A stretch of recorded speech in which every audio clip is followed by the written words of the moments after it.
Mis manos temblaban mientras observaba el caos desatarse en torno a mi mesa de comedor, cuidadosamente decorada.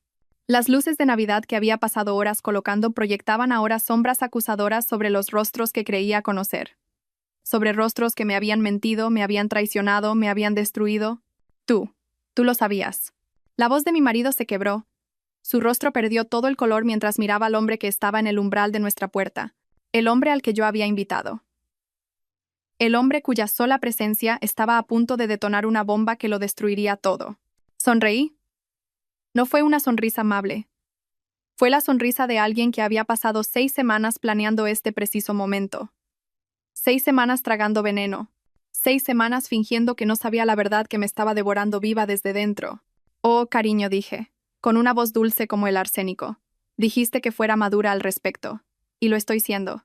La mujer a su lado, su preciosa ex, la que él había insistido en que debía unirse a nuestra cena familiar de Nochebuena, se puso tan blanca como la nieve que caía fuera. Su mano, con una manicura perfecta, voló hacia su boca. Sabía lo que se avecinaba. Sabía quién estaba en esa puerta. Y fue entonces cuando comenzaron los verdaderos gritos. Pero me estoy adelantando. Dejadme llevaros de vuelta a donde realmente comenzó esta pesadilla.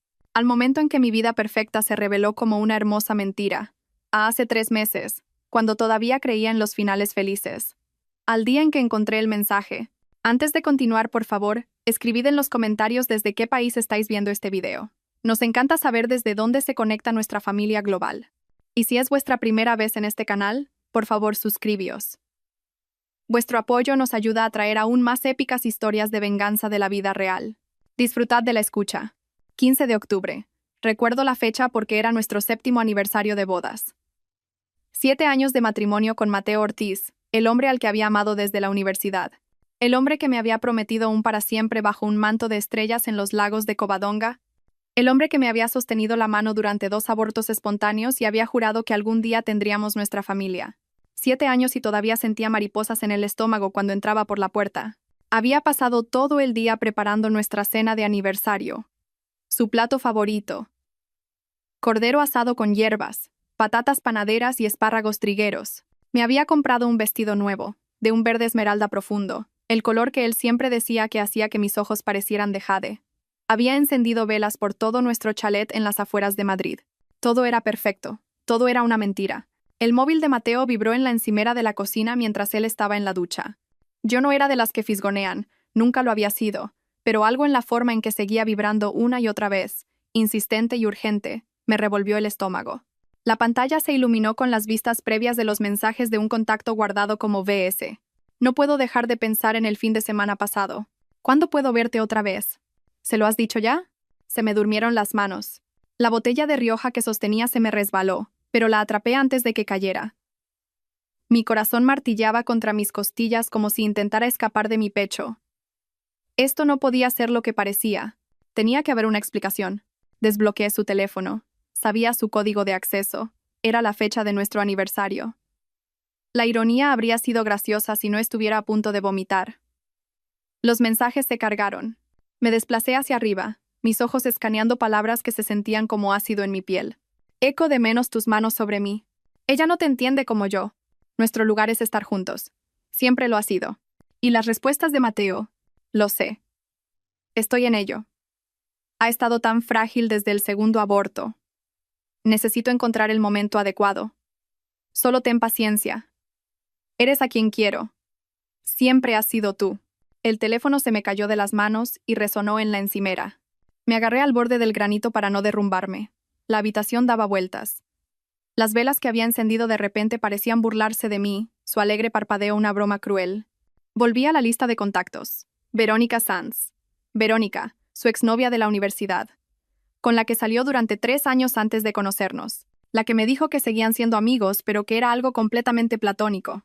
La que de vez en cuando le daba me gusta a sus publicaciones de Facebook, algo que siempre había considerado inofensivo. Revisé los mensajes. La conversación se remontaba a 6 meses atrás. 6 meses de mensajes nocturnos. 6 meses de te quiero y te echo de menos. 6 meses de planear un futuro juntos mientras yo estaba en casa llorando por los hijos que no podía tener, creyendo que mi marido estaba en la oficina trabajando hasta tarde. Había fotos.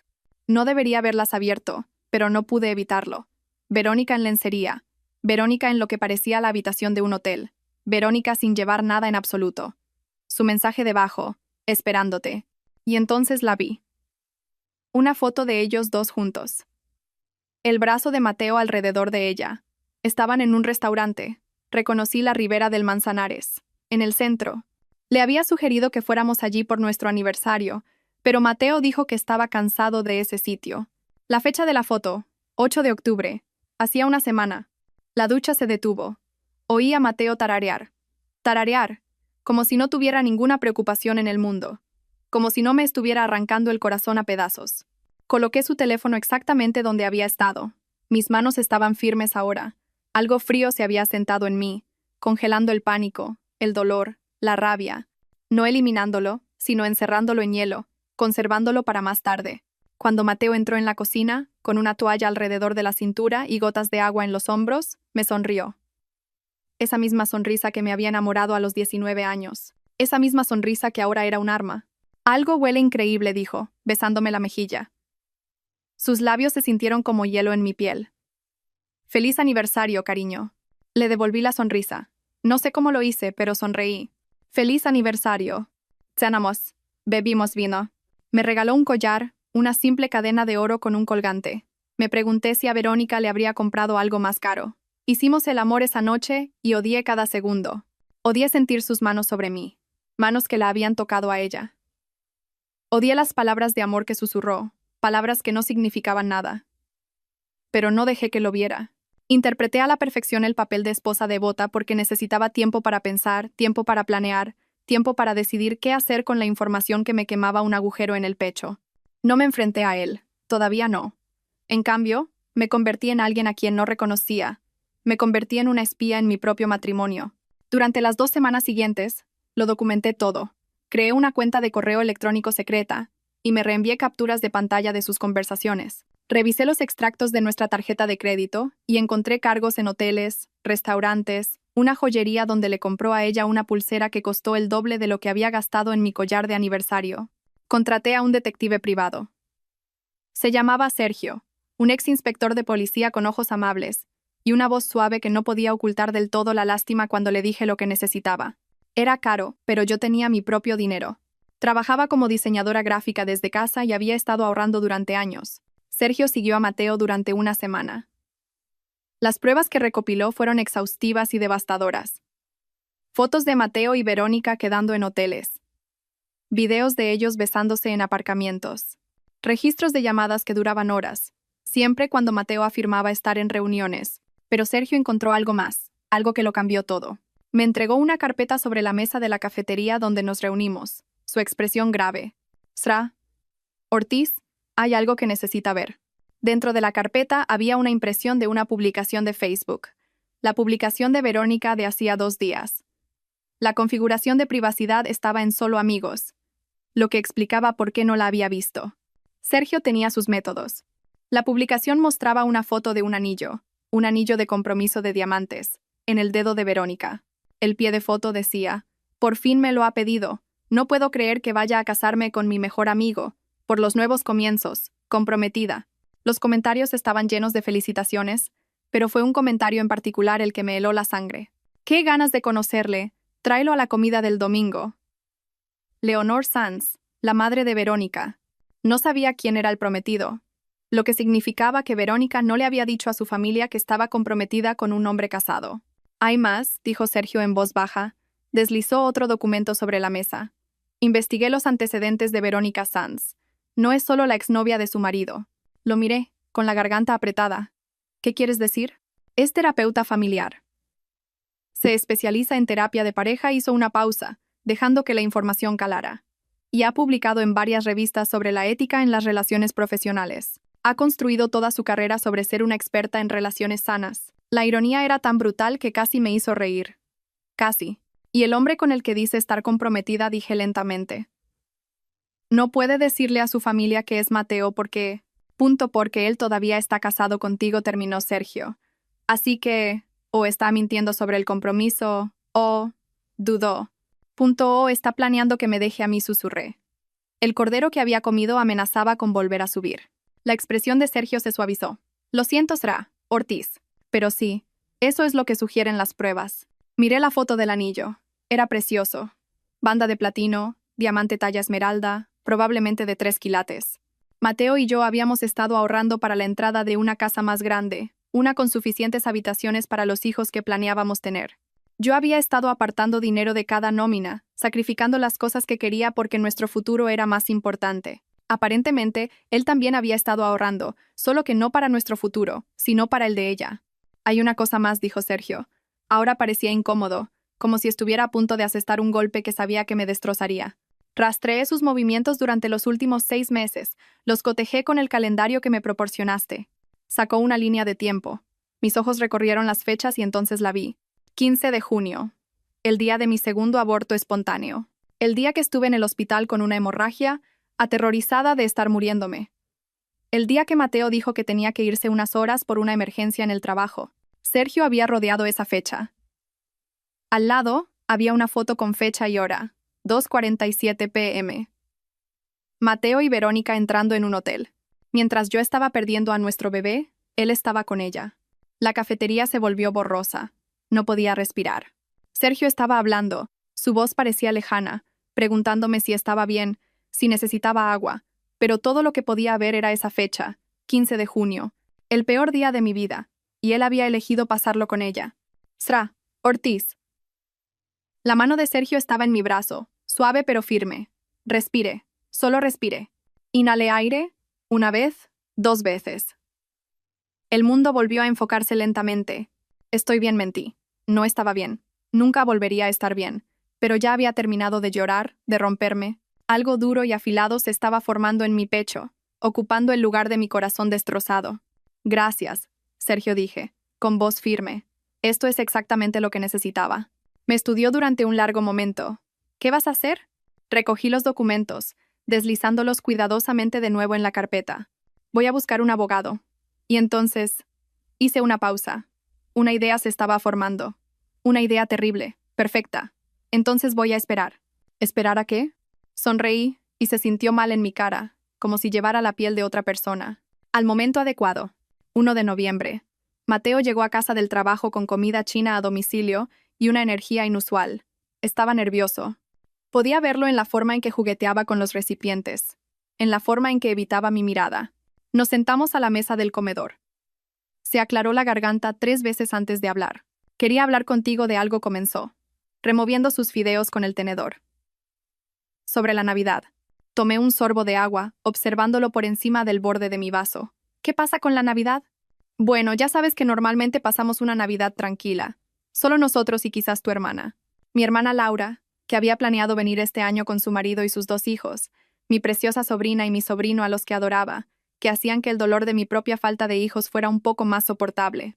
Sí, dije con cuidado. Mateo respiró hondo.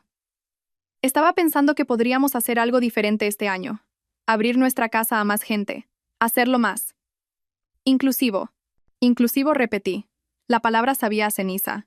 Me encontré con una vieja amiga de la universidad hace poco, continuó, y la mentira fue tan suave, tan practicada. Verónica Sanz. La recuerdas, ¿verdad? Te he hablado de ella antes. Oh, la recordaba. Tenía una carpeta entera dedicada a recordarla. Vagamente dije. Bueno, está pasando por un momento difícil. Toda su familia está en Asturias y no puede ir este año por trabajo. Va a estar sola en Navidad. Finalmente me miró, con ojos suplicantes. Pensé que sería bonito invitarla a que se uniera a nosotros. Ya sabes. Para repartir un poco de alegría navideña. La audacia, la absoluta y asombrosa audacia. Me estaba mirando como si yo fuera un problema a resolver, como si mi reacción fuera el obstáculo entre él y lo que quería. Y lo que quería era tenernos a las 2 en la misma mesa. Su esposa y su amante, partiendo el pan celebrando el nacimiento de Cristo. Podría haber gritado, podría haberle tirado la comida china a la cara, podría haber sacado la carpeta de pruebas y haberle visto retorcerse. Pero no lo hice, porque tenía una idea mejor, una idea que se había estado formando desde mi reunión con Sergio, una idea que requería que Mateo creyera que estaba consiguiendo exactamente lo que quería. Dejé mi vaso y junté las manos sobre la mesa. Claro. Mateo parpadeó. ¿Claro? Sí. Si va a estar sola en estas fiestas, por supuesto que debería unirse a nosotros. Ese es el espíritu de la Navidad, ¿no? Amabilidad, generosidad, Sonreí. Incluso, cocinaré algo especial. El alivio en su rostro fue palpable. Cruzó la mesa y apretó mi mano. Gracias, cielo. Gracias por ser tan comprensiva. Por esto te quiero. Tienes un corazón enorme. Le devolví el apretón. Mi sonrisa nunca flaqueó. Por supuesto, cariño. Quiero que seas feliz. Y lo decía en serio. Quería que fuera feliz, justo hasta el momento en que lo destruyera. Después de la cena, mientras Mateo veía la televisión, subí a nuestro despacho y abrí mi portátil. Había estado investigando durante las últimas semanas, escarbando en la vida de Verónica de la misma manera que ella había estado escarbando en mi matrimonio. Sabía dónde trabajaba, el Centro de Bienestar Familiar, una prestigiosa consulta de terapia en el centro. Sabía dónde vivía, un ático en el barrio de Salamanca, caro y moderno. Conocía sus rutinas, su cafetería favorita, su gimnasio. Y sabía algo más, algo que descubrí a través de un poco de acoso creativo en redes sociales y un perfil falso. Verónica, de hecho, estaba comprometida, pero había mantenido a su prometido muy en secreto. No había fotos de él en sus redes sociales, ningún nombre mencionado, solo ese anillo y vagas referencias a mi amor y mi futuro.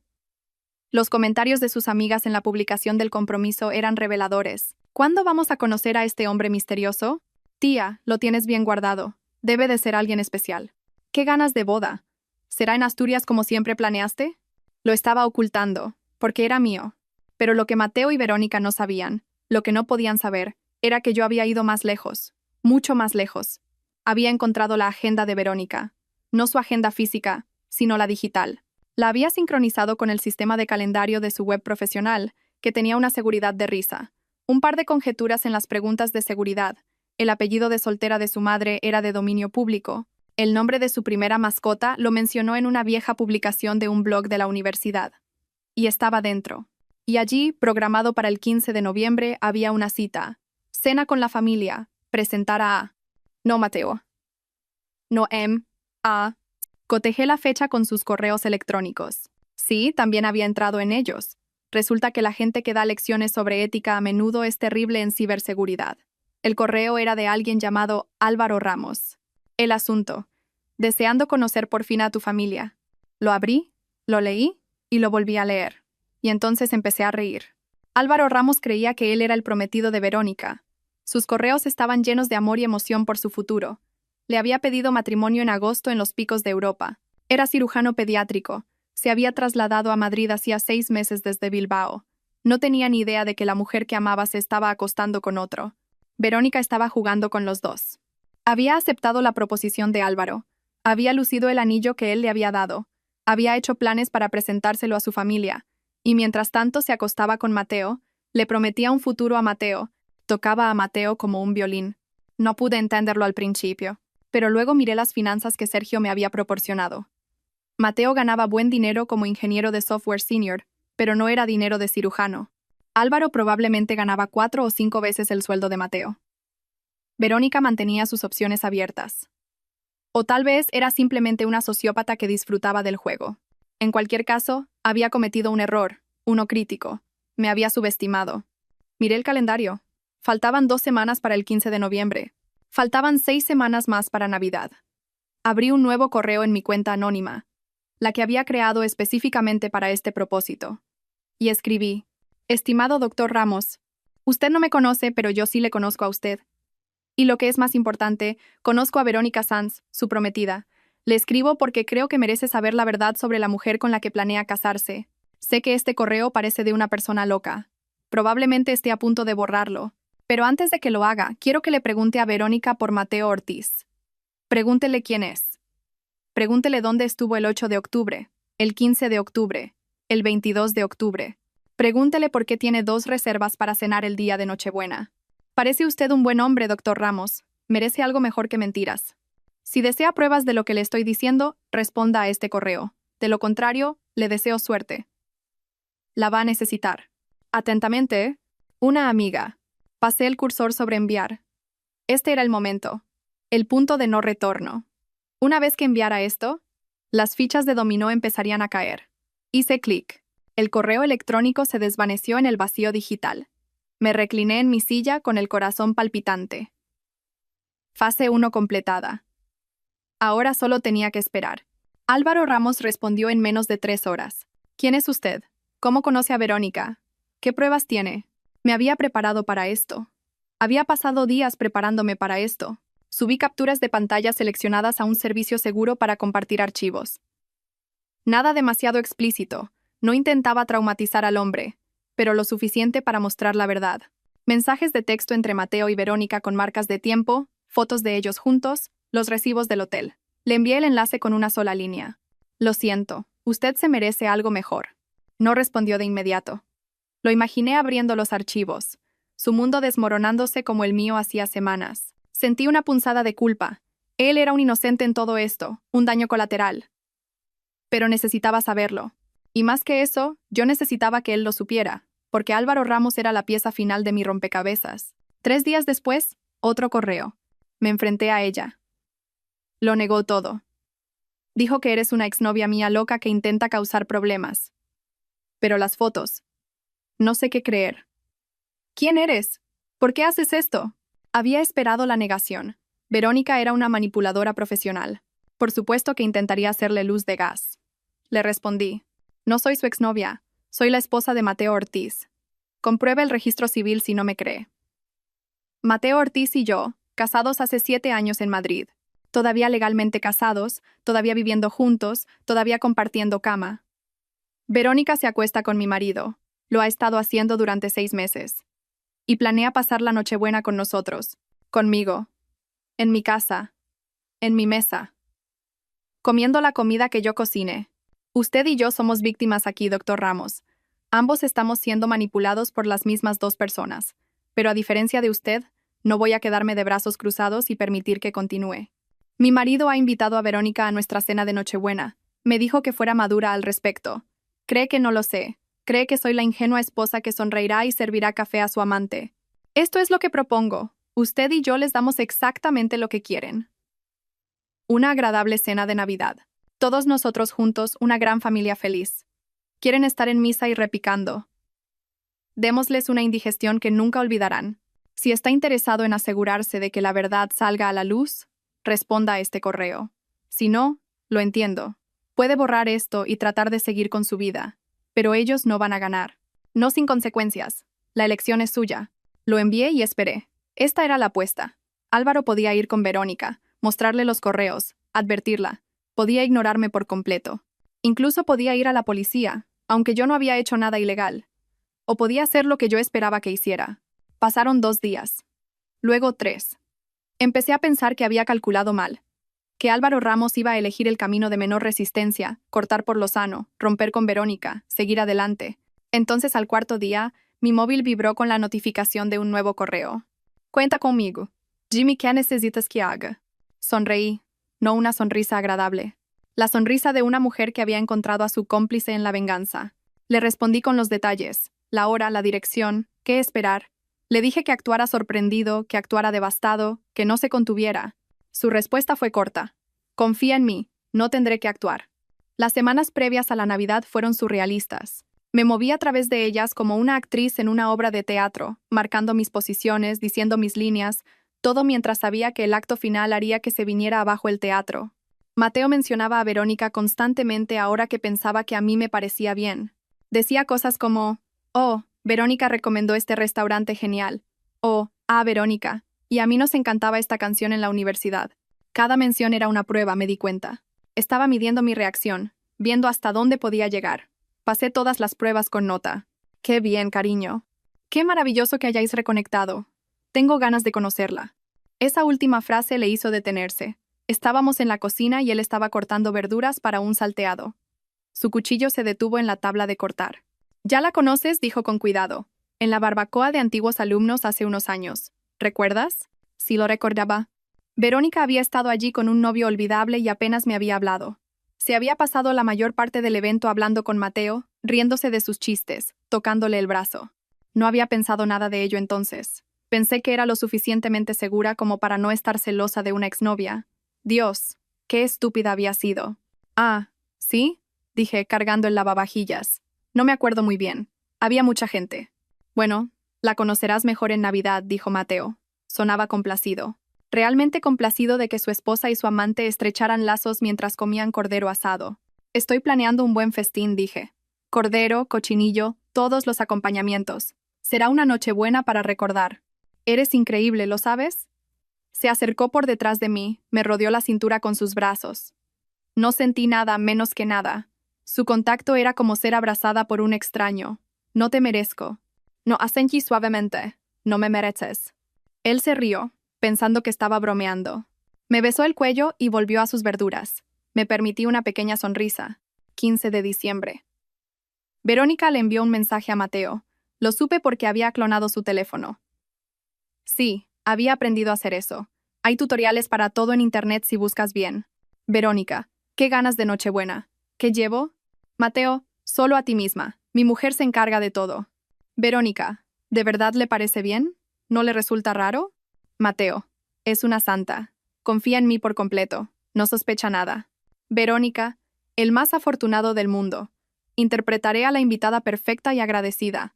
Y después, vienes a mi casa, ¿verdad? Tengo un regalo especial para ti. Mateo, no me lo perdería por nada. Te quiero. Verónica, y yo a ti más. Leí la conversación en el baño, sentada en el borde de la bañera, con las manos temblando de rabia. Planeaba irse de nuestra cena de Nochebuena para acostarse con ella, para intercambiar regalos con ella mientras yo limpiaba los platos y fingía que todo estaba bien. Le reenvié las capturas de pantalla a Álvaro. Respondió de inmediato. Voy a destrozarlos. Todavía no, le escribí. Espera a Nochebuena, valdrá la pena. Mi hermana Laura llamó esa semana para hablar de los planes de Navidad. Había estado evitando sus llamadas, sabiendo que notaría algo en mi voz. Laura y yo estábamos muy unidas, más que la mayoría de las hermanas. Había sido mi roca durante los abortos, la única persona que podía hacerme reír incluso en los días más oscuros. Hola, desaparecida, dijo cuando finalmente cogí el teléfono. Empezaba a pensar que te habías muerto. Lo siento, dije, forzando la alegría en mi voz. El trabajo ha sido una locura. Ya. ¿Y qué tal, Mateo? Está bien. Genial, de hecho. Ah, eres una mentirosa terrible. ¿Qué pasa? Cerré los ojos. Quería contárselo. Quería sollozar por teléfono y contarlo todo, pero no podía. Todavía no. Laura querría arreglarlo, enfrentarse a Mateo, protegerme, y eso lo arruinaría todo. No pasa nada, dije.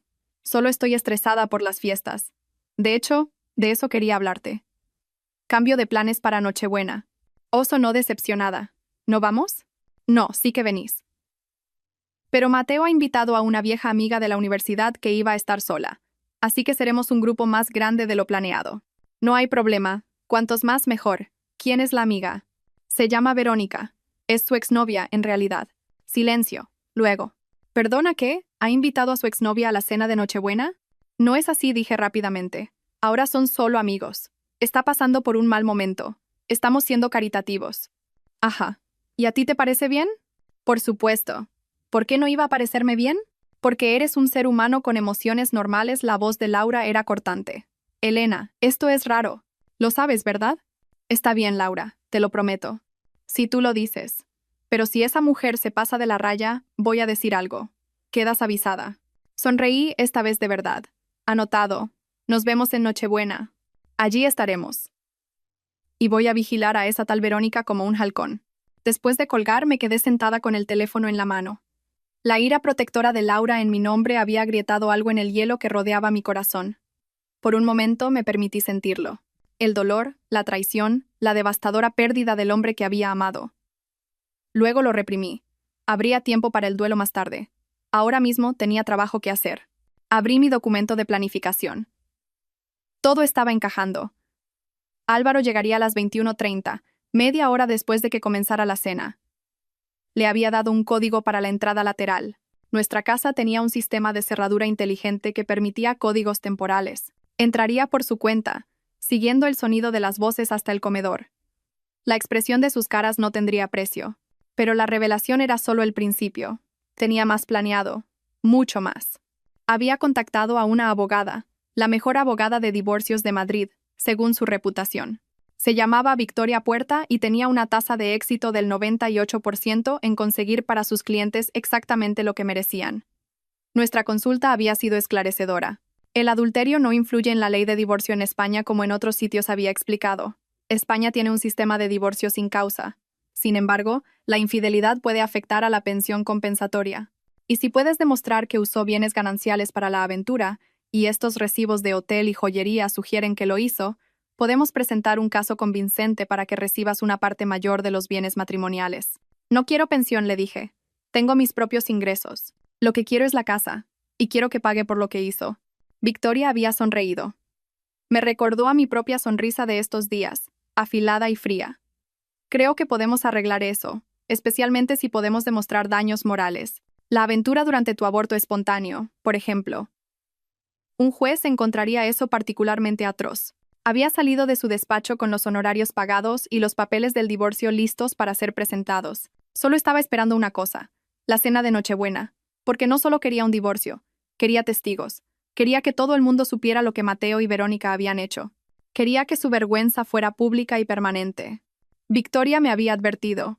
¿Estás segura de este enfoque? Va a ser doloroso para ti también, incluso humillante. Podrías simplemente presentar la demanda discretamente y seguir adelante. Pero yo no quería seguir adelante discretamente. Quería que sufrieran como yo había sufrido. Quería que perdieran cosas como yo había perdido cosas. Mateo me había quitado mi confianza, mi seguridad, mis sueños de una familia. Me había hecho dudar de mí misma. Me había hecho sentir que estaba loca por estar frágil después de los abortos. Todo mientras me traicionaba de la peor manera posible. Verónica había construido una carrera ayudando a la gente a sanar sus relaciones. Se posicionaba como una experta en ética y confianza, y mientras tanto estaba destruyendo el matrimonio de otra persona, acostándose con el marido de otra persona. Ambos merecían caer con fuerza. 23 de diciembre. 2 días antes de Nochebuena, fui al supermercado y compré todo lo que necesitaba para la cena. La mujer en la caja comentó sobre mi compra. ¿Una gran celebración de Navidad?, preguntó alegremente. Oh, sí, die, va a ser inolvidable. Esa noche, Mateo llegó tarde a casa. Me besó en la frente y dijo que había estado en la fiesta de despedida de un colega. La mentira le salía tan fácilmente ahora. Revisé su teléfono más tarde. Había estado en el apartamento de Verónica. Habían tenido sexo, pedido comida tailandesa, intercambiado regalos de Navidad anticipados. Él le había regalado un viaje a Fuerteventura para Año Nuevo. Ella le había regalado un reloj, caro y grabado. Para mí siempre y para siempre. La ironía era que yo le había comprado el mismo reloj para Navidad. Un Rolex para el que había ahorrado durante más de un año. Estaba envuelto debajo de nuestro árbol en ese mismo momento. Saqué mi regalo de debajo del árbol esa noche, lo desenvolví con cuidado y reemplacé bien el reloj por otra cosa. Los papeles del divorcio. Los volví a envolver, papel precioso con cintas plateadas. Lo coloqué debajo del árbol y me fui a la cama. Laura, su marido Jaime y sus hijos llegaron en la víspera de Nochebuena. Mi sobrina Emma, de 7 años, corrió a mis brazos, y mi sobrino Lucas, de 5, me enseñó su nuevo camión de juguete. Los abracé fuerte y respiré su olor a niño pequeño, azúcar, champú y pura inocencia. «Tita, ¿estás llorando?», preguntó Emma, tocándome la mejilla. «Lágrimas de alegría», le dije. «Estoy tan feliz de veros». Laura me observaba con ojos preocupados por encima de las cabezas de los niños. Me conocía demasiado bien. Pero no insistió. Solo ayudó a llevar sus maletas y a instalar a los niños en la habitación de invitados. Esa tarde tuvimos una cena tranquila, solo en familia. Mateo fue atento y dulce, el anfitrión perfecto. Bromeó con Jaime sobre fútbol. Jugó a los camiones con Lucas. Halagó el nuevo corte de pelo de Laura. Era tan bueno en esto, en fingir, en ser exactamente lo que cada persona necesitaba que fuera. Me hizo preguntarme si alguna vez lo había conocido de verdad. Después de que los niños se acostaran, los adultos nos sentamos en el salón con vino. Las luces del árbol de Navidad parpadeaban, bañándolo todo en un suave resplandor. Bing Crosby sonaba por los altavoces. Parecía una escena de una película navideña. «Bueno», dijo Laura, haciendo girar su vino. «Cuéntanos sobre esa tal Verónica que viene mañana». Mateo me miró. Le sonreí animándole. «Es una vieja amiga de la universidad», dijo. «Salimos durante un tiempo, pero eso fue hace mucho. Historia antigua.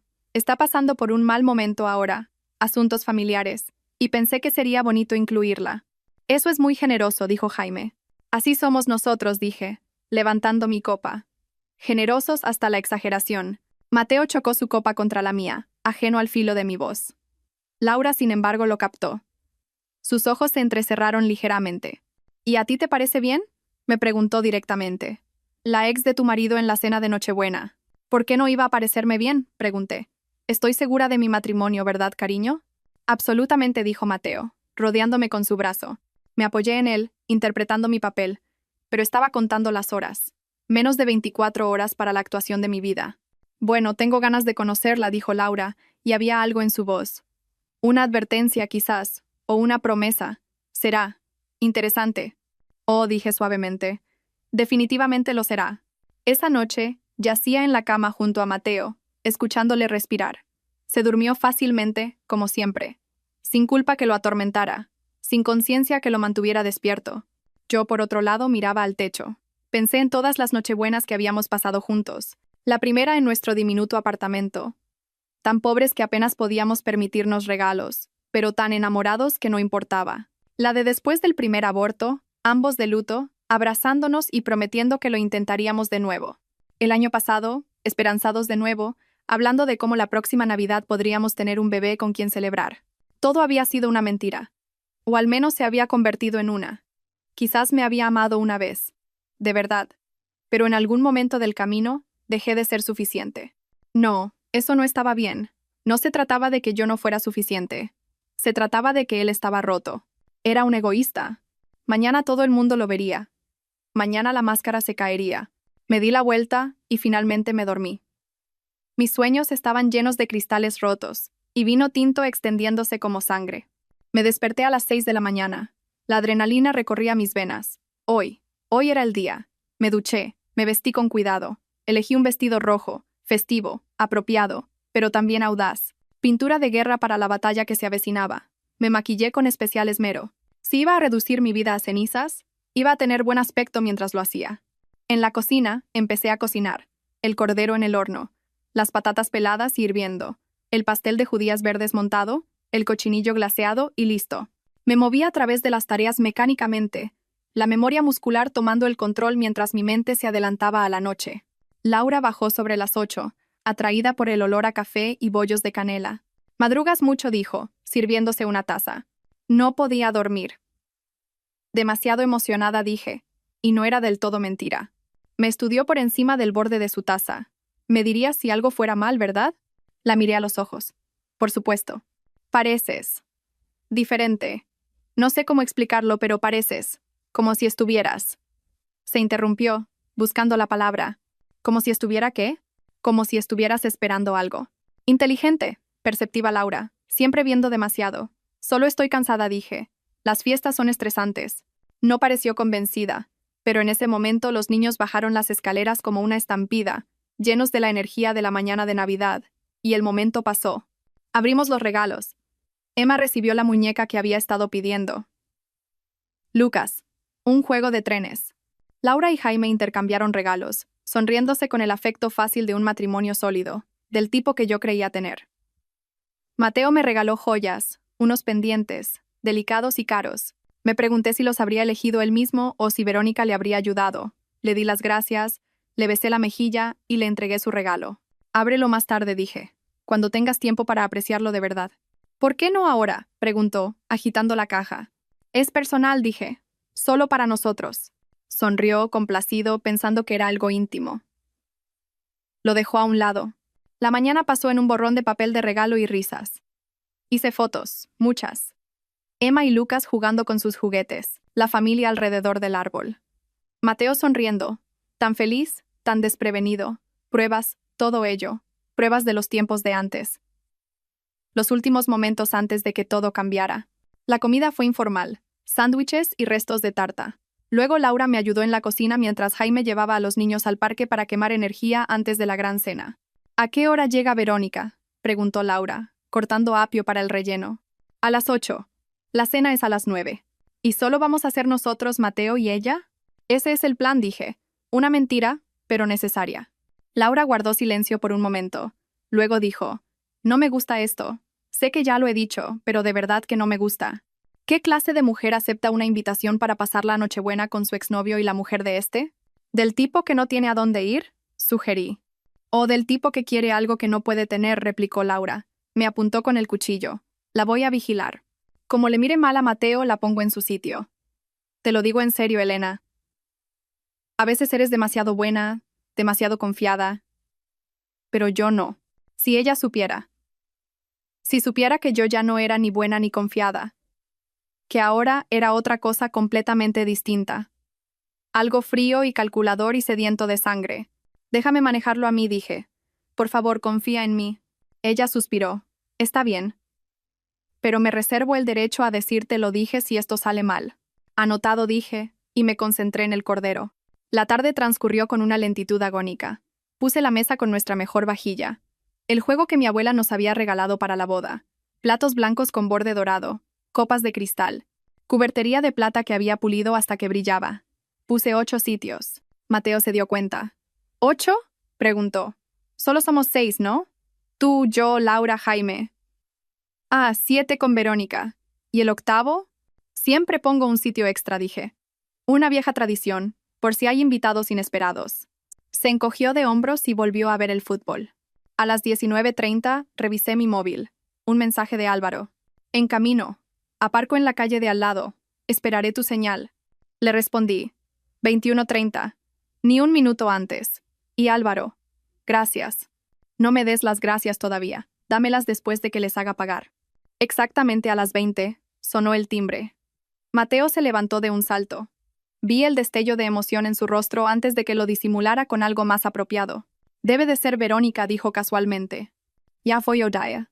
Caminé lentamente hacia la puerta, saboreando el momento. Era esto, el principio del fin. Abrí la puerta. Verónica Sanz estaba en mi porche, y era guapísima. Había visto sus fotos, por supuesto, pero en persona era aún más llamativa. Alta, esbelta, con el pelo oscuro peinado en ondas perfectas. Llevaba un jersey color crema y vaqueros oscuros, informal pero caro. Sostenía una botella de vino y un ramo de flores. Hola, dijo, con una sonrisa cálida y practicada.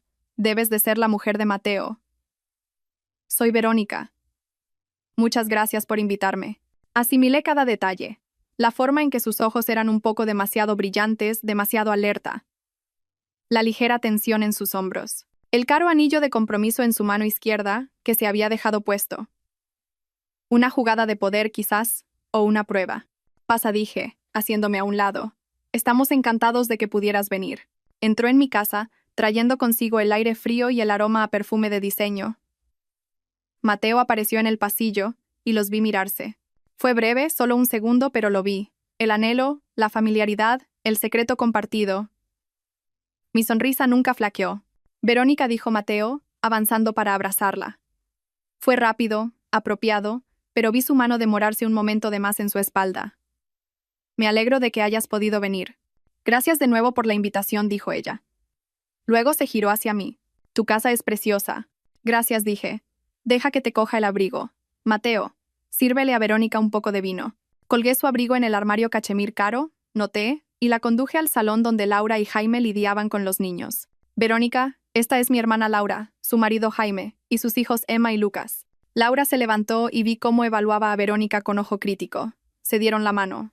Encantada de conocerte, dijo Laura, su tono educado pero frío. Igualmente, dijo Verónica. Vuestros hijos son adorables. La conversación trivial fluyó. Verónica era buena en esto. Encantadora, atenta, haciendo todas las preguntas correctas. Halagó la decoración. Admiró el árbol. Jugó brevemente con los niños, que quedaron prendados de ella al instante.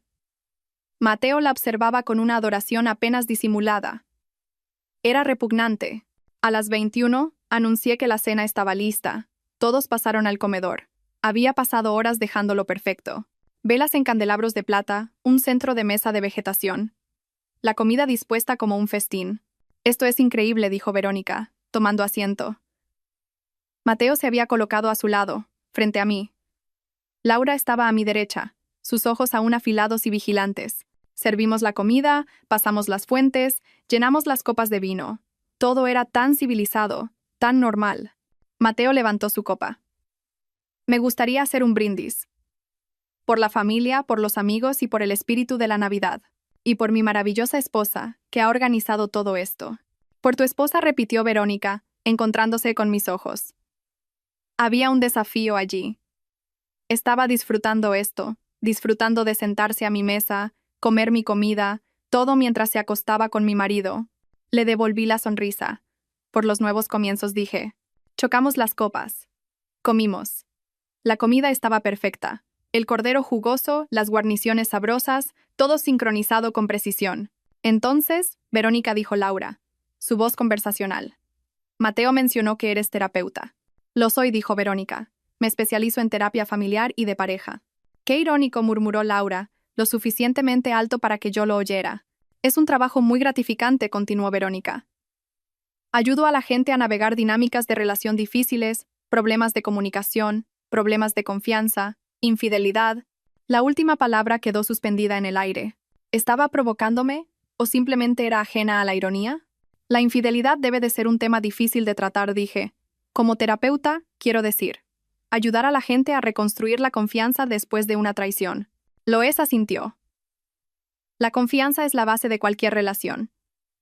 Una vez que se rompe, es muy difícil de reparar. ¿Y crees que se puede?, pregunté. ¿Reparar? Ella lo consideró. A veces.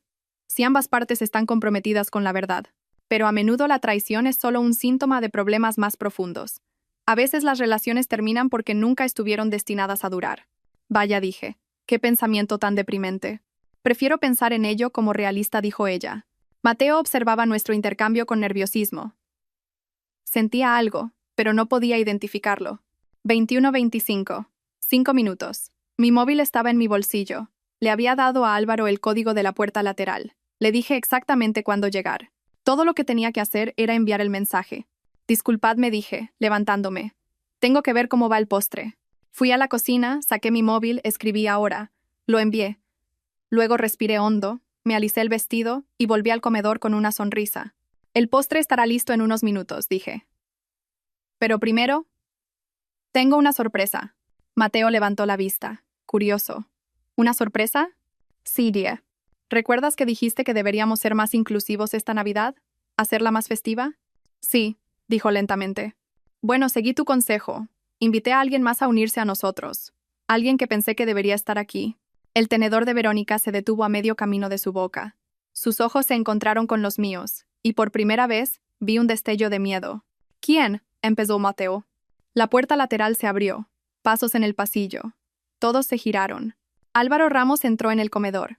Era alto, guapo de la forma en que suelen ser los cirujanos, pulcro y profesional. Llevaba un jersey oscuro y vaqueros. Tenía los ojos enrojecidos, como si hubiera estado llorando o no hubiera dormido. Miró a Verónica.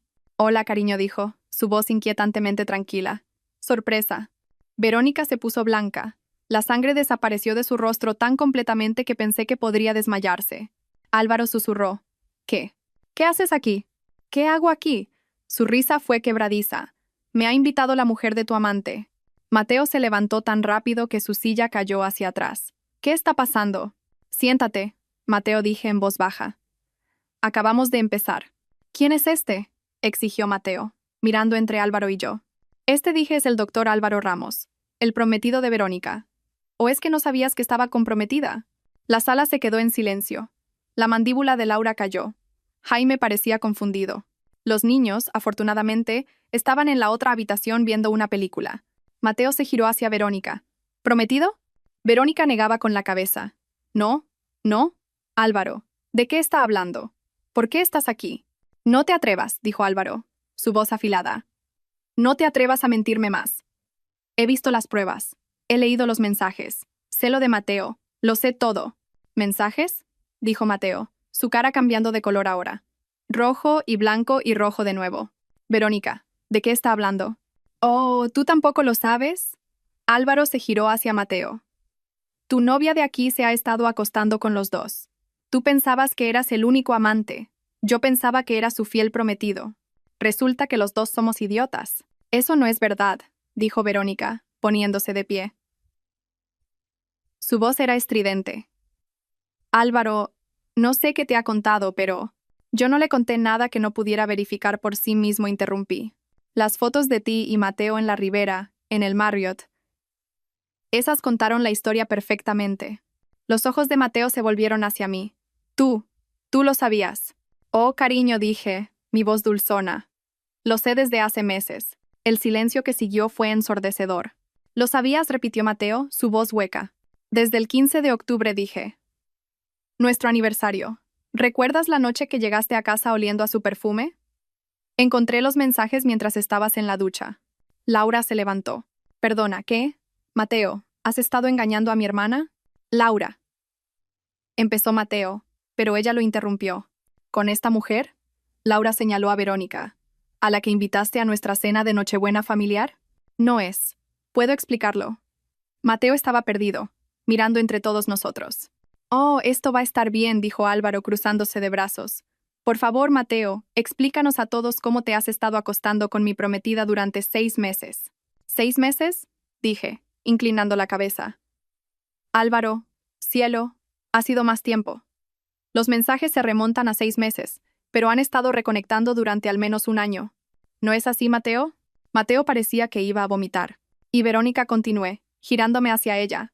Tengo que decir que estoy impresionada. Jugar con 2 hombres a la vez. Eso requiere habilidad.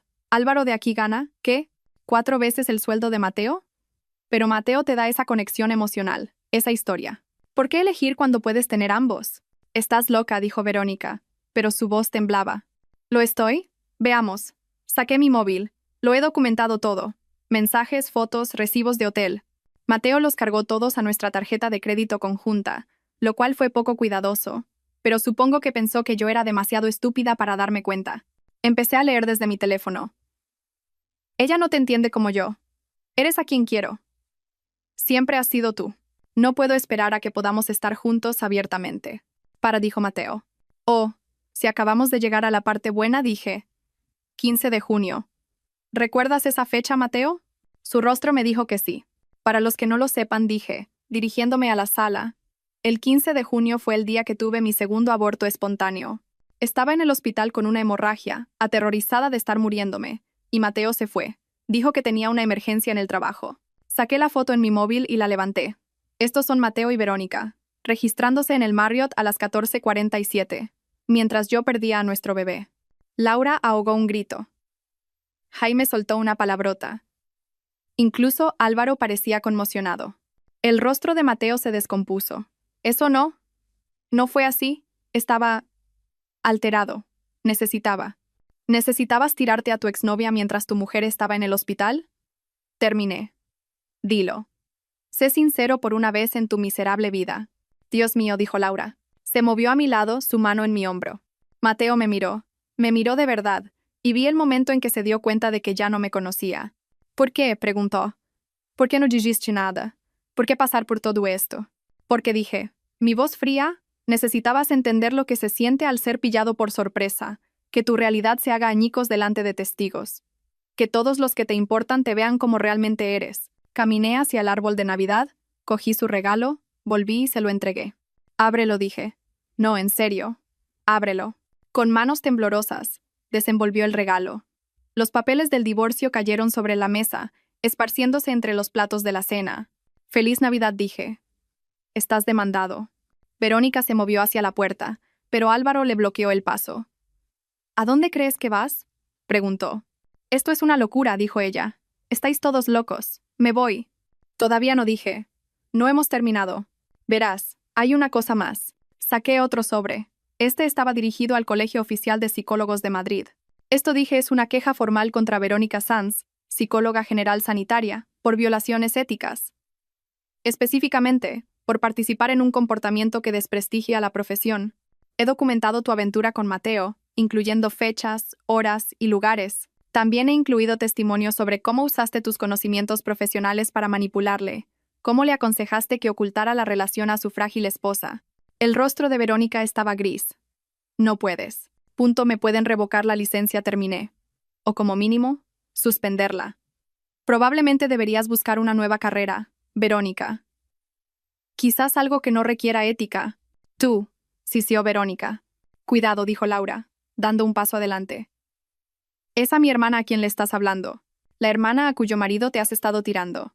La hermana cuya hospitalización usaste como oportunidad para un polvo rápido. Álvaro se rió, una risa afilada y amarga. Y pensar que iba a casarme contigo. Dios, qué idiota soy. Álvaro, por favor. Verónica se giró hacia él, las lágrimas comenzando a brotar. Te quiero. Él no significa nada para mí. Fue un error. No, dijo Álvaro levantando una mano. Simplemente no. Ya he oído suficientes mentiras. Sacó el anillo de compromiso de su bolsillo. Debía de haberlo cogido de su apartamento y lo dejó caer sobre la mesa. Rebotó una vez y aterrizó en la salsera. Hemos terminado. Y antes de que intentes salvar algo, deberías saber que ya he llamado a tu madre. Le he contado todo. Está muy decepcionada. Verónica emitió un sonido ahogado. ¿Qué se siente?, le pregunté. ¿Que tu vida se destruya delante de una audiencia? ¿Que gente que no puedes controlar sepa todos tus secretos? No respondió. Solo cogió su bolso y corrió hacia la puerta. La oímos cerrarse de un portazo. Un motor arrancando, neumáticos chirriando mientras se alejaba. Álvaro se quedó allí un momento, con aspecto perdido. Lo siento, me dijo. Siento que hayas tenido que pasar por esto. Gracias por venir, dije. Sé que no ha sido fácil. Se lo merecía, dijo. Los dos se lo merecían. Miró a Mateo, que seguía allí de pie, sosteniendo los papeles del divorcio. Eres un cobarde y un idiota. Espero que te des cuenta de lo que has perdido. Entonces Álvaro también se fue, saliendo con más dignidad de la que había llegado. Lo que nos dejó a Mateo y a mí, y a Laura y Jaime, testigos de la carnicería. Fuera le dije a Mateo en voz baja. Esta es mi casa, dijo. Pero no había lucha en su voz. Esta es mi casa, corregí. Revisa la escritura. Mi abuela me dejó la entrada. La casa está a mi nombre, y según los papeles de divorcio que sostienes, me la quedo, junto con la mitad de todo lo demás, incluyendo lo que gastaste en Verónica. No puedes. Tengo una abogada muy buena que dice que sí puedo. Y tengo pruebas de que usaste fondos gananciales para tu aventura, lo que me da ventaja. Tienes dos opciones, firmar los papeles y aceptar mis términos, o luchar contra mí en los tribunales, y que todo esto se haga público. Tú eliges. Mateo miró alrededor del comedor, la comida en la mesa, la decoración, la vida que habíamos construido. Nunca quise hacerte daño, dijo. Pero lo hiciste, dije. Me devastaste. Y ni siquiera tuviste la decencia de decirme la verdad. Me convertiste en la tonta, la esposa ingenua que no sabía que su marido la estaba traicionando. Me hiciste llorar sola por nuestros bebés mientras estabas con ella. Mi voz se quebró en la última palabra. El hielo que me había encapsulado comenzaba a fracturarse. Lo siento, susurró. Lo siento no es suficiente, dije. Ahora, sal de mi casa. Parecía que quería decir más, pero Laura dio un paso adelante. Ya la has oído. Fuera. Jaime se levantó también, silencioso pero imponente. Mateo estaba superado en número, superado en estrategia, y lo sabía. Recogió los papeles del divorcio, caminó hacia el pasillo, cogió su abrigo. En la puerta se dio la vuelta. Tequis dijo, una vez. No te creo, dije. No creo que sepas lo que es el amor. La puerta se cerró tras él. El sonido resonó por toda la casa. Y entonces, finalmente, me rompí. Me derrumbé en una silla, mis manos cubriendo mi rostro, y sollocé. Todo el dolor que había estado conteniendo durante meses salió a borbotones. Laura estuvo allí de inmediato, sus brazos rodeándome, manteniéndome unida mientras me desmoronaba. Te tengo, susurró. Te tengo, hermanita. Ya estás a salvo. Jaime desapareció y le oí hablar con los niños, manteniéndolos ocupados. Dulce Jaime, siempre sabiendo qué hacer. Lloré hasta que no me quedó nada. Hasta que mi garganta estuvo en carne viva y mis ojos hinchados y mi pecho dolía por la fuerza de ello. Finalmente, levanté la vista. Estoy bien, dije. No lo estás, dijo Laura suavemente, pero lo estarás. Miré alrededor del comedor. La hermosa mesa que había puesto, la comida que se había enfriado, las copas de vino, algunas vacías, otras llenas. La salsera con un anillo de diamantes brillando en ella. ¡Qué desastre, dije! Sí, asintió Laura. Pero lo hiciste. Te defendiste. Les hiciste enfrentarse a la verdad. ¿Valió la pena?, pregunté. ¿O simplemente lo destruí todo por despecho? Laura guardó silencio por un momento. Luego dijo, ¿con qué te habían dejado ellos? ¿Un marido que no te quería? ¿Un matrimonio que era una mentira? ¿Un futuro construido sobre la traición? No destruiste nada que valiera la pena conservar. Solo despejaste el camino para algo mejor. Quería creerla. Quería creer que este dolor tenía un propósito. Que las cenizas de mi antigua vida nutrirían algo nuevo. Pero en ese momento, sentada entre los restos de la cena de Nochebuena, solo me sentía vacía. 15 de junio. El aniversario de mi segundo aborto espontáneo. El aniversario de la peor traición de Mateo. Pero este año significaba algo diferente. Me paré frente al espejo del baño en mi dormitorio principal recién renovado. mi dormitorio, ahora en mi casa, y apenas reconocí a la mujer que me devolvía la mirada. Estaba más delgada, más afilada de alguna manera, sus ojos contenían algo que no tenían antes. No exactamente dureza, sino una especie de claridad. La claridad que viene de ver tus ilusiones quemarse. 6 meses desde esa cena de Nochebuena. 6 meses desde que detoné mi vida y vi las piezas esparcirse. Las secuelas habían sido brutales. Mateo había firmado los papeles del divorcio en una semana. Realmente no tenía opción. Victoria Puerta había sido implacable. Había catalogado cada cargo de hotel, cada cena, cada joya que le había comprado a Verónica con nuestro dinero. Al final, Mateo se fue con su coche, su ropa y alrededor del 30% de nuestros bienes. Yo me quedé con la casa, los ahorros y mi dignidad. Intentó disculparse un par de veces en esas primeras semanas. Largos correos electrónicos que borré sin leer, mensajes de voz que eliminé. Apareció en casa una vez y llamé a la policía. Después de eso, toda comunicación pasó por los abogados. Me enteré por amigos comunes que había intentado reconciliarse con Verónica después de que todo explotara. Aparentemente, se presentó en su apartamento con flores y disculpas, hablando de cómo finalmente podrían estar juntos ahora que todo estaba a la vista. Ella le había cerrado la puerta en la cara, porque Verónica tenía sus propios problemas. La queja ética que había presentado había desencadenado una investigación por parte del Colegio Oficial de Psicólogos. Descubrieron que había estado llevando a cabo sesiones de terapia mientras mantenía activamente una aventura con un hombre casado, una clara violación de los estándares éticos que había jurado defender. Su licencia había sido suspendida por 2 años, y se le exigió someterse a su propia terapia y formación en ética antes de poder volver a solicitarla. Su consulta se había hundido. El Centro de Bienestar Familiar había rescindido su contrato de inmediato. No podían permitirse el escándalo. Su reputación profesional, construida durante una década, fue destruida en cuestión de semanas. Se había ido de Madrid. Oí que se había mudado de vuelta a Asturias, con el rabo entre las piernas, a vivir con su madre, la mujer que se había sentido tan decepcionada al saber que su hija era una mentirosa y una rompehogares. Álvaro se había puesto en contacto conmigo una vez, aproximadamente un mes después de Navidad. Nos reunimos para tomar un café. 2 soldados heridos comparando cicatrices. Sigo queriendo odiarte, había dicho, removiendo su espresso, por arrastrarme a esa pesadilla. Pero no puedo. Me salvaste de cometer el mayor error de mi vida. ¿Cómo estás? ¿Y tú? Le había preguntado. Se había encogido de hombros. Algunos días son mejores que otros. La amaba, o amaba a quien pensaba que era. Resulta que esa persona nunca existió. Había entendido eso completamente. ¿Y tú? Me había preguntado. ¿Te arrepientes de algo? Lo había pensado. Realmente lo había pensado. No dije finalmente. Me arrepiento del matrimonio. Me arrepiento de haber malgastado 7 años en alguien que no me merecía. Pero la cena, la exposición, necesitaban enfrentar las consecuencias. La gente así solo se detiene cuando alguien los obliga. Álvaro había asentido. Por si sirve de algo, creo que eres increíblemente valiente. ¿Valiente o loca? Quizás ambas cosas. La mejor gente suele serlo. Nos habíamos despedido como amigos, o al menos aliados, unidos por la experiencia compartida de ser traicionados por las mismas personas. Ahora, 6 meses después, todavía estaba recogiendo los pedazos, pero también estaba construyendo algo nuevo. La casa era diferente ahora. La había redecorado, exorcizando la presencia de Mateo habitación por habitación. El dormitorio que habíamos compartido era ahora un santuario de grises y azules suaves, con muebles nuevos y ropa de cama nueva que él nunca había tocado. Su despacho se había convertido en mi estudio de arte.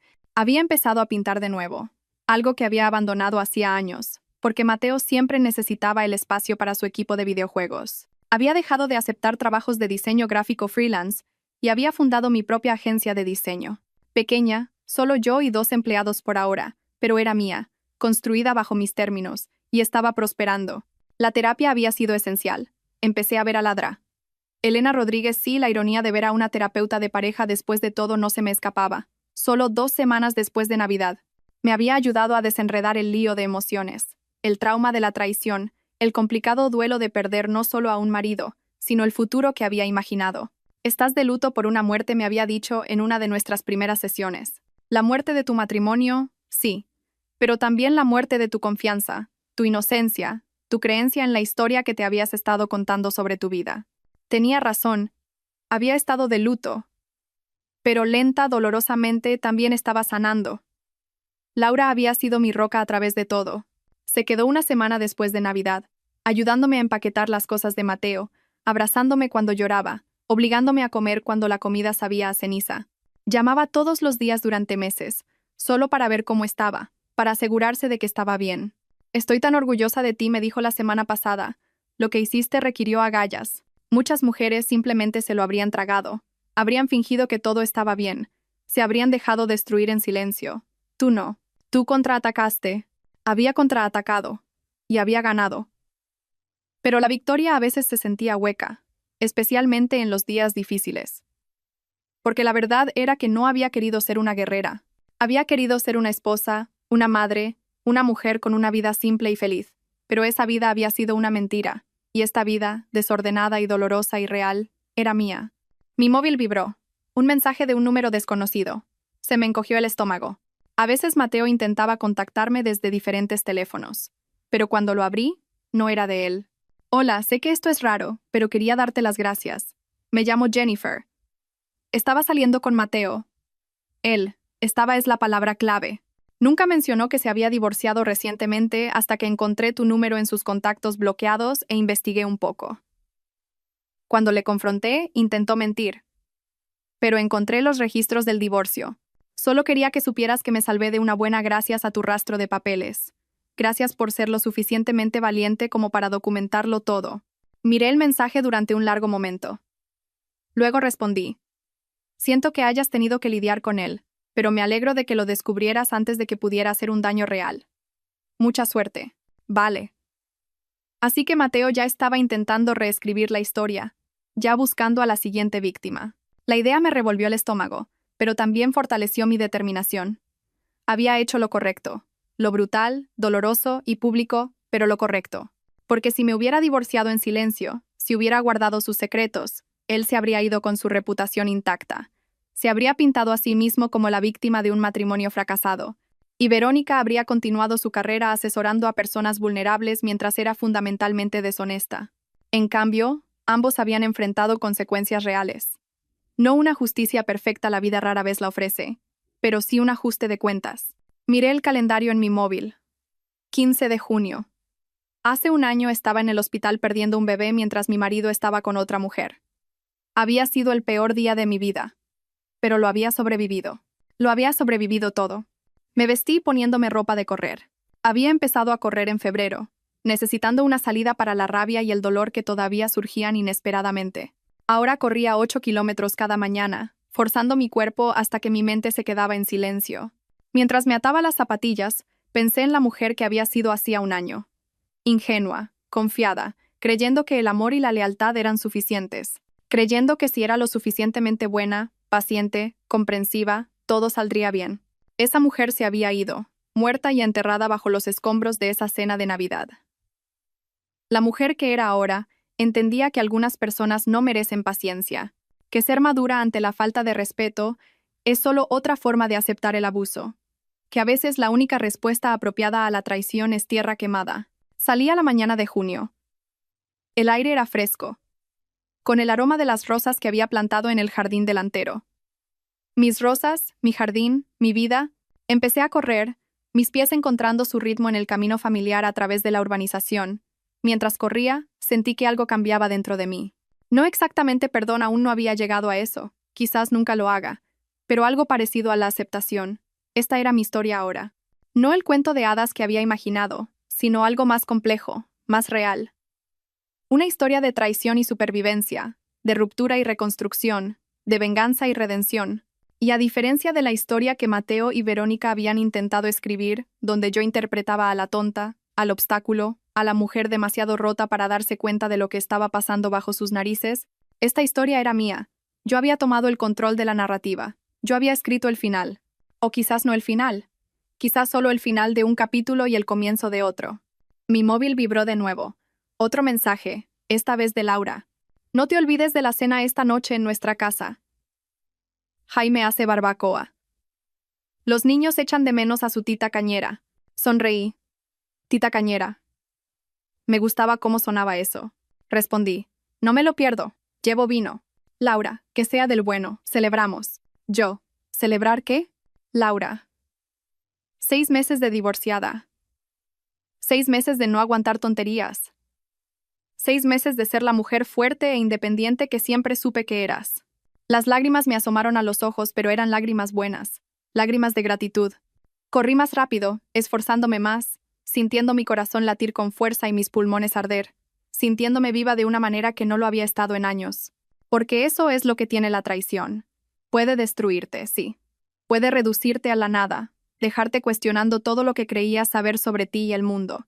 Pero también puede forjarte en algo más fuerte, algo irrompible. Mateo había pensado que yo era frágil. Había usado mi dolor, mi vulnerabilidad, mi confianza como armas contra mí. Me había subestimado por completo. Su error. Doblé la esquina de vuelta hacia mi casa, disminuyendo la velocidad para enfriarme. Un coche estaba aparcado enfrente. Un sedán plateado que no reconocí. Mi guardia se levantó de inmediato. Pero entonces la puerta del conductor se abrió y salió una mujer. Era joven, quizás de 25 años, con el pelo rojo y ojos nerviosos. Se quedó junto a su coche, claramente esperándome. ¿Puedo ayudarte?, pregunté recelosa. ¿Eres Elena Ortiz?, preguntó. Bueno, Elena, ya no Ortiz, supongo. Soy Elena, dije con cuidado. ¿Quién eres? Me llamo Ana. Esto es súper incómodo. Soy amiga de Jennifer, la mujer que te ha escrito esta mañana. Vale. Me contó lo que Mateo te hizo. Lo que os hizo a las dos, supongo. ¿Y yo? Respiró hondo. Trabajo en La Ribera, el restaurante del centro. Fui camarera allí el año pasado, y vi a Mateo entrar todo el tiempo con una mujer que no eras tú. Incluso le serví un par de veces. Siempre estaban muy íntimos, y recuerdo pensar qué triste que obviamente la estuviera engañando. Mi corazón latía rápido de nuevo, pero no por la carrera. No sabía qué hacer, continuó Ana. No te conocía. No sabía cómo decírtelo. Y, sinceramente, pensé que no era asunto mío. Pero entonces Jennifer me contó lo que pasó. Cómo lo expusiste. Y yo, sacó su móvil. Les hice fotos juntos. No sé por qué. Creo que una parte de mí pensó que algún día alguien necesitaría pruebas. Las guardé. Me tendió el móvil. Miré la pantalla. Allí estaban Mateo y Verónica, en un reservado de La Ribera, la mano de él cubriendo la de ella sobre la mesa. Ambos riendo. La fecha. Marzo de 2022. Más de un año y medio antes.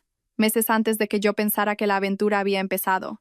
Hay más, dijo Ana en voz baja, de diferentes fechas. Te las puedo enviar si quieres. Solo pensé que deberías saberlo por si intenta afirmar que solo fueron 6 meses, o que no fue serio, o cualquier mentira que esté contando ahora. Miré a esta joven, a esta extraña que había guardado este secreto durante más de un año, y ahora me lo ofrecía como un regalo. Gracias, dije, con la voz ronca. ¿Puedes enviármelas por correo electrónico? Lo hizo allí mismo, en la calle. Mi móvil vibró repetidamente a medida que llegaban las imágenes. Evidencia, prueba, munición. Si Mateo alguna vez intentaba impugnar el acuerdo de divorcio o reescribir la historia, ¿por qué haces esto?, pregunté. Ana se encogió de hombros. Porque los hombres como él se salen con la suya. Mienten, engañan y pasan a la siguiente mujer, y nadie les pide cuentas. Pero tú lo hiciste. Le pediste cuentas, y quería ayudar a asegurarme de que no pueda escabullirse. Volvió a su coche, pero antes de irse, bajó la ventanilla. Eres una especie de leyenda, ¿sabes? Lo que hiciste en Navidad. Jennifer me contó toda la historia. Se está extendiendo. Mujeres hablando con mujeres, advirtiéndose unas a otras. Probablemente le has ahorrado mucho dolor a mucha gente. Luego se fue, dejándome en la acera con mi móvil lleno de pruebas y mi corazón lleno de algo que se parecía casi a la esperanza. Entré, me duché y me senté frente a mi portátil. Abrí un nuevo documento y miré la página en blanco. Durante meses la gente me había estado preguntando si iba a escribir sobre lo que pasó. Amigos, mi terapeuta, incluso un agente literario que de alguna manera había oído la historia de segunda mano y pensó que daría para un buen libro. Siempre había dicho que no. Era demasiado doloroso, demasiado personal, demasiado crudo. Pero allí en la calle, al oír a Ana llamarme leyenda, al oír que mi historia se compartía, que ayudaba a otras mujeres, quizás era el momento. Empecé a escribir. Mi marido dijo, mi ex se une a nosotros para la cena de Nochebuena, se madura al respecto. Asentí, por supuesto. Lo que él no sabía era que yo ya había invitado también a su prometido. La mesa de la cena se convirtió en una escena que nadie en mi familia olvidaría jamás. Esta es la historia de cómo descubrí la traición de mi marido, planeé mi venganza y recuperé mi vida. Las palabras fluyeron de mí más rápido de lo que podía teclear. Toda la historia, desde encontrar los mensajes en nuestro aniversario hasta la confrontación en Navidad y las secuelas que aún se estaban desarrollando. Escribí durante horas, deteniéndome solo cuando se me acalambraban los dedos y me ardían los ojos. Cuando finalmente levanté la vista, el sol se estaba poniendo, pintando mi estudio en tonos de naranja y oro. Había escrito 30 páginas. 30 páginas de verdad, dolor, ira y, en última instancia, supervivencia. Guardé el documento. Mi hermosa venganza. Borrador 1. Sonó la alarma de mi móvil. Hora de prepararse para la cena en casa de Laura. Cerré el portátil y me levanté, estirándome. Mi cuerpo dolía de una buena manera. El dolor de haber purgado algo tóxico. Mientras me vestía, pensé en el futuro. El futuro real, no la fantasía a la que me había aferrado en mi matrimonio. Todavía no sabía cómo sería ese futuro. Quizás terminaría el libro. Quizás conocería a alguien nuevo algún día, alguien que realmente mereciera mi confianza. Quizás me quedaría soltera y construiría un imperio, y me convertiría en la tía excéntrica que malcriaba a los hijos de Laura. Lo único que sabía era que sería honesto. Mi vida. Cogí mis llaves y la botella de vino caro que había comprado para esta noche. Una celebración, de hecho, y me dirigí a la puerta. Al cerrar, eché un vistazo a la casa, mi santuario, mi nuevo comienzo. En el porche, me detuve, respiré hondo y sonreí. No era la sonrisa de la mujer que había sido suave, confiada e ingenua. Era la sonrisa de la mujer en la que me había convertido, afilada, fuerte e irrompible. La sonrisa de una mujer que había sido traicionada, que se había desmoronado, que se había arrastrado por el infierno y que había salido por el otro lado forjada en fuego. Subí a mi coche y conduje hacia la casa de mi hermana, hacia las risas y la familia y el amor que era real y verdadero. El sol se puso detrás de mí, y por delante el cielo ya se estaba oscureciendo, las estrellas comenzando a emerger. Detrás de mí, el pasado. Por delante, lo desconocido. Y por primera vez en un año no le tenía miedo. Estaba lista. El libro llegó a la lista de los más vendidos 3 semanas después de su publicación. Mi hermosa venganza. Cómo expuse la infidelidad de mi marido, y recuperé mi vida resonó con los lectores de una manera que nunca podría haber imaginado. Miles de mujeres me escribieron, compartiendo sus propias historias de traición, agradeciéndome por darles el coraje para defenderse. Hice entrevistas, podcasts, un servicio de streaming compró los derechos para una miniserie. Y a través de todo ello seguí construyendo mi vida. La agencia de diseño se expandió. Contraté a 5 empleados más. Compré una casa de vacaciones en la costa. Viajé. París, Tokio, Barcelona, todos los lugares a los que Mateo siempre había dicho que iríamos algún día. Fui sola y fue glorioso. Mateo intentó demandarme por difamación cuando salió el libro. Su abogado envió una carta de cese y desistimiento, alegando que había dañado su reputación. Victoria Puerta se rió cuando le mostré la carta. Todo en el libro es verdad y está documentado, dijo. La verdad es una defensa absoluta. Que demande. Lo enterraremos. No demandó. La carta era una fanfarronada. Un último intento desesperado de controlar la narrativa. No pudo. La verdad estaba ahí fuera, y me había liberado. En cuanto a Verónica, oí que se había mudado a un pequeño pueblo de Asturias y trabajaba como recepcionista en una clínica dental. Su licencia de terapeuta había sido revocada permanentemente después de que saliera a la luz una segunda violación ética. Aparentemente, no era la primera familia que había ayudado a destruir. No me regodé en su caída. Había tenido mi venganza. Había dejado claro mi punto. Después de eso, era solo una historia con moraleja, un recordatorio de que las acciones tienen consecuencias. Álvaro se puso en contacto cuando salió el libro. Lo había leído y quería agradecerme por cambiar su nombre y ser justa con él en el relato. Podrías haberme hecho parecer un idiota, escribió, pero me trataste con respeto. Te lo agradezco. Nos habíamos hecho amigos de verdad durante el año, unidos por nuestra experiencia compartida y nuestra curación mutua. Había empezado a salir con alguien nuevo, una enfermera de su hospital, amable y genuina, y nada parecida a Verónica. Parecían felices. Y yo. Me paré en mi estudio, mirando el lienzo frente a mí. Había empezado a pintar de nuevo. A pintar de verdad. No solo a hacer pinitos. Esta obra era abstracta, todo rojos y negros y líneas blancas afiladas. Dolor y rabia y supervivencia, todo arremolinado. Sonó mi móvil. Laura. Hola, hermanita, dijo cuando contesté. ¿Qué haces esta Navidad? Navidad. La palabra ya no dolía. No me hacía pensar en copas de vino rotas y confrontaciones y el fin de todo. Ahora solo significaba familia. Familia de verdad. Lo mismo que el año pasado dije.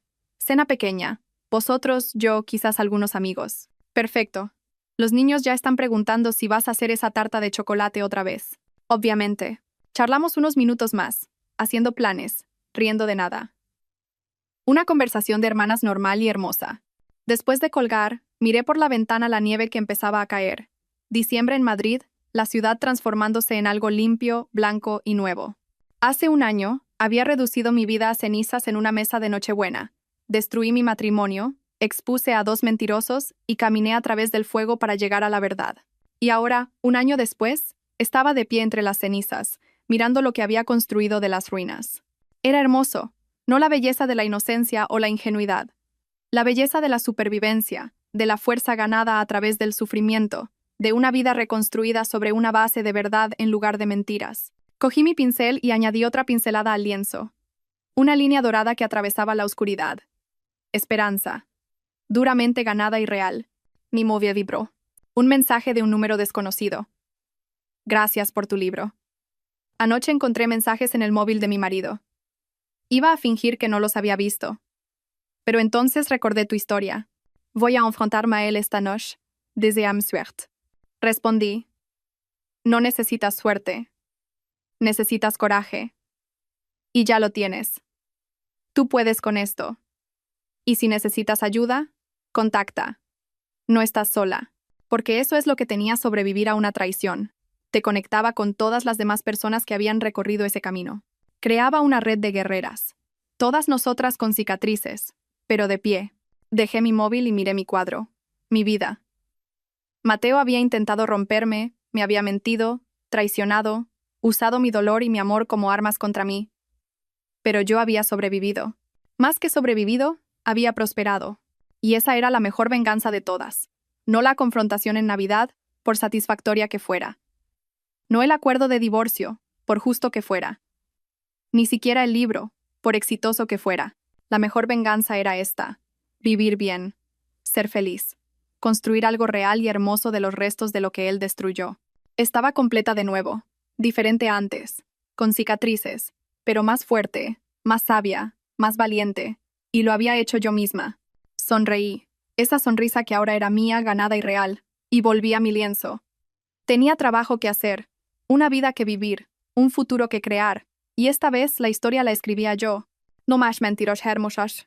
Solo la verdad hermosa, brutal y honesta. Y era suficiente. Era más que suficiente. Lo era todo.